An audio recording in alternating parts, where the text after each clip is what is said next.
Je m'appelle Océane, je suis diplômée depuis juillet 2020. J'ai intégré l'école de puéricultrice en septembre 2020.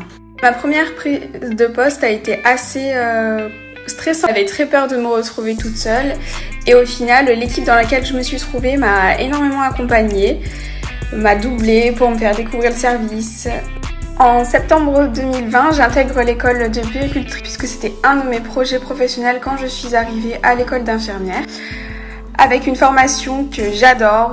En tant qu'étudiante puéricultrice, je passe dans différents stages, donc la néonatologie, la maternité, la crèche, la PMI et le service de pédiatrie. J'étais très stressée en arrivant au premier stage car je sortais juste de l'école et j'avais peur de ne pas être considérée comme infirmière.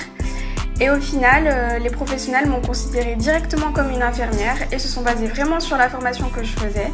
Au mois de novembre et décembre, il y a eu une suspension de ma formation puéricultrice où j'ai dû aller travailler en renfort. J'ai travaillé en EHPAD où là du coup c'était mes premières expériences toute seule dans ce service. Ça s'est très bien passé. La seule chose que je retiens c'est l'adaptation, s'adapter à chaque situation.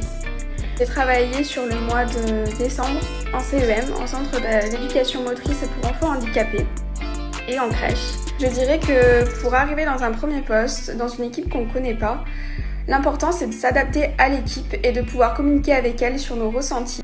Et c'est ce que je continuerai à faire pour mes futures premières prises de poste en tant qu'infirmière puéricultrice.